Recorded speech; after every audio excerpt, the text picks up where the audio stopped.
हमारे बीच इस सभा में उपस्थित हैं। अब मैं माननीय प्रधानमंत्री महोदय से अनुरोध करती हूं कि वे कृपया अपने कर कमलों से असमिया भाषा में रचित भारत रत्न डॉक्टर भूपेन हजरिका के मूल जीवनी पुस्तक का विमोचन करें।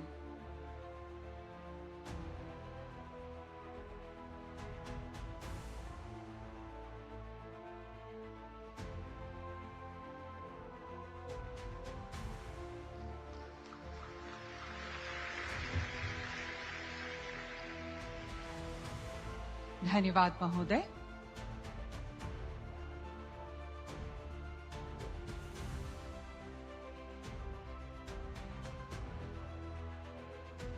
अब मैं माननीय प्रधानमंत्री जी से पुनः निवेदन करूंगी कि इस पुस्तक की 21 अन्य भारतीय भाषाओं में अनुवादित पुस्तकों का विमोचन आभासी रूप से करें।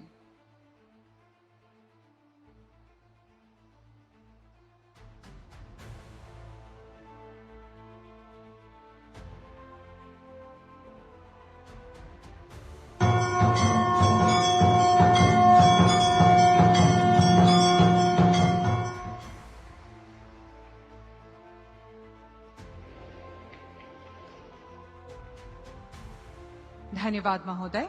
देवियों सज्जनों, अब डॉक्टर भूपेन हजरिका के पवित्र स्मृति में एक स्मारक सिक्का जारी किया जाएगा जो देश के इस महान सपूत के प्रति यथार्थ श्रद्धांजलि होगी और इतिहास में दर्ज एक और स्वर्णिम अध्याय होगा। भारतीय रिजर्व बैंक ने 100 रुपए के मूल्य का यह चांदी का स्मारक सिक्का निर्गत किया है। मैं माननीय प्रधानमंत्री जी से पुनः करबद्ध निवेदन करती हूं कि वे इस स्मारक सिक्के का विमोचन करने की कृपा करें।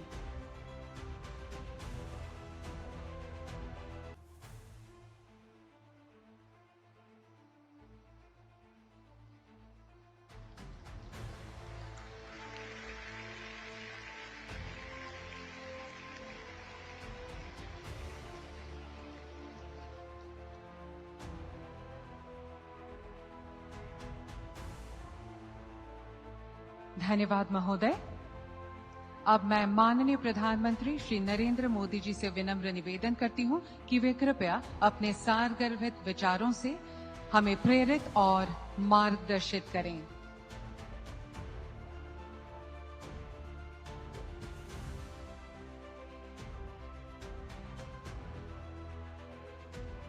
मैं कहूंगा, भूपेन दा, आप कहिए अमर रहे, अमर रहे। भूपेन दा, भूपेन दा, भूपेन दा। असम के राज्यपाल लक्ष्मण प्रसाद आचार्य जी, यहां के लोकप्रिय मुख्यमंत्री हिमंता बिश्व शर्मा जी, अरुणाचल प्रदेश के युवा मुख्यमंत्री प्रेमा खांडू जी,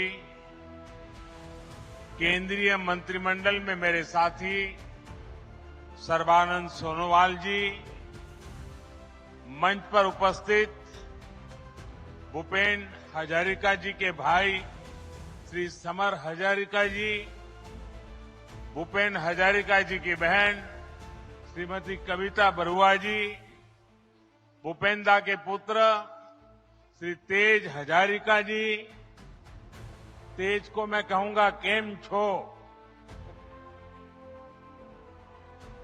उपस्थित अन्य महानुभाव और असम के मेरे भाई और बहनों, आज का दिन अद्भुत है और ये पल अनमोल है। जो दृश्य यहां मैंने देखा, जो उत्साह, जो तालमेल मुझे दिखा, भूपेन संगीत की जो लय दिखी, अगर मैं भूपेन दा के ही शब्दों में कहूं तो मन में बार बार आ रहा था, समय ओ धीरे चलो, समय ओ धीरे चलो। मन कर रहा था भूपेन संगीत की ये लहर ऐसे ही हर तरफ बहती रहे, बहती ही रहे।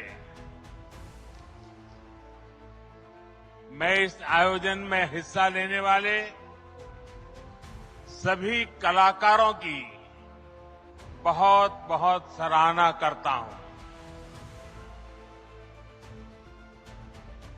असम का मिजाज ही कुछ ऐसा है कि हर ऐसे आयोजन में नया रिकॉर्ड बन जाता है। आज भी आपकी परफॉर्मेंस के जबरदस्त तैयारी दिख रही थी। आप सबका अभिनंदन, आप सबको बधाई। साथियों, अभी कुछ दिन पूर्व ही 8 सितंबर को भूपेन हजारिका जी का जन्मदिवस बीता है। उस दिन मैंने भूपेन दा को समर्पित एक लेख में अपनी भावनाएं व्यक्त की थी। मेरा सौभाग्य है कि उनके जन्म शताब्दी वर्ष के इस आयोजन में मुझे हिस्सा लेने का अवसर मिला है। अभी हेमंता कह रहे थे कि मैंने आकर के कुछ कृपा की है। उल्टा है, ऐसे पवित्र अवसर पर आना ये मेरा सौभाग्य है।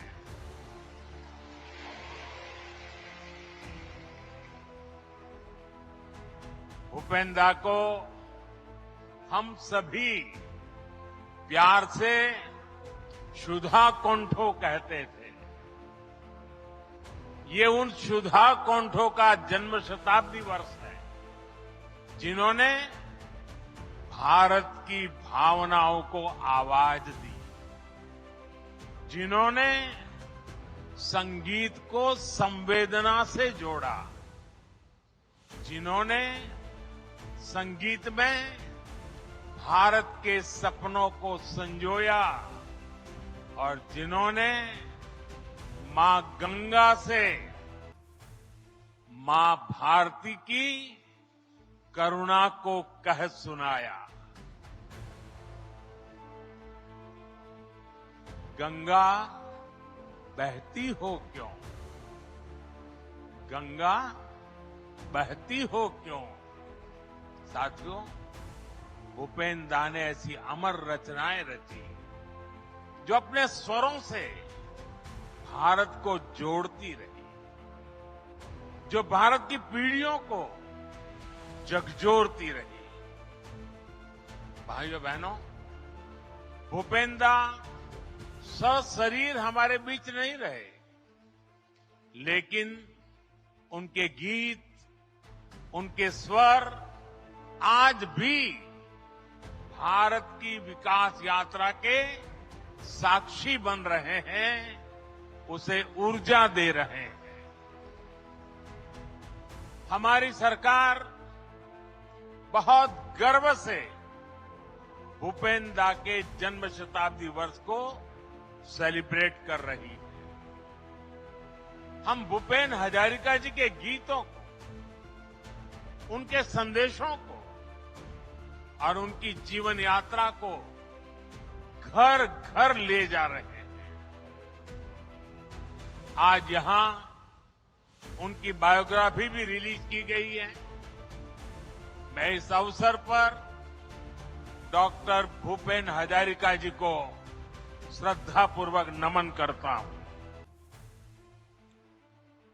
मैं असम के भाई बहनों के साथ ही हर भारतवासी को भूपेन दा के जन्म शताब्दी वर्ष पर बधाई देता हूं। साथियों, भूपेन हजारिका जी ने जीवन पर्यंत संगीत की सेवा की। संगीत जब साधना बनता है तो वो हमारी आत्मा को छूता है और संगीत जब संकल्प बनता है तो वो समाज को नई दिशा दिखाने का माध्यम बन जाता है। भूपेन दा का संगीत इसलिए ही इतना विशेष था। उन्होंने जिन आदर्शों को जिया, जो अनुभव किया, वही अपने गीतों में भी गाया। हम उनके गीतों में मां भारती के लिए इतना प्रेम इसलिए देखते हैं क्योंकि वो एक भारत श्रेष्ठ भारत की भावना को जीते थे। आप देखिए, पूर्वोत्तर में उनका जन्म हुआ। ब्रह्मपुत्र की पावन लहरों ने उन्हें संगीत की शिक्षा दी। फिर वो ग्रेजुएशन के लिए काशी गए। ब्रह्मपुत्र की लहरों से शुरू हुई भूपेन दा की संगीत साधना गंगा की कलकल से सिद्धि में बदल गई। काशी की गतिशीलता ने उनके जीवन को एक अविरल प्रवाह दिया।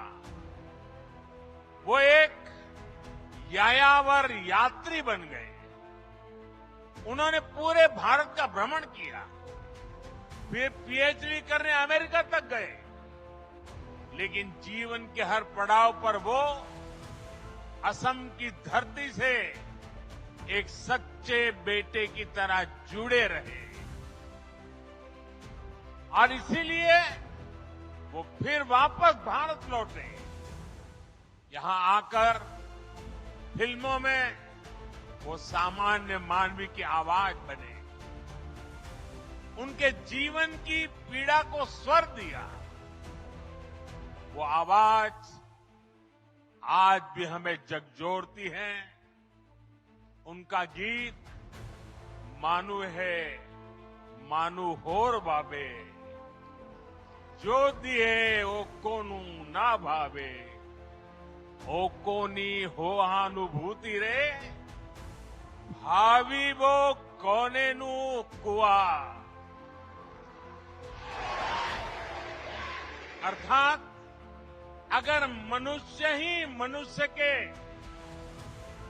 सुख दुख दर्द तकलीफ के बारे में नहीं सोचेगा तो फिर कौन इस दुनिया में एक दूसरे की चिंता करेगा। सोचिए, ये बात में कितनी प्रेरणा हमें देती है। इसी विचार को लेकर आज भारत गांव, गरीब, दलित, वंचित, आदिवासी के जीवन को बेहतर बनाने में लगा है।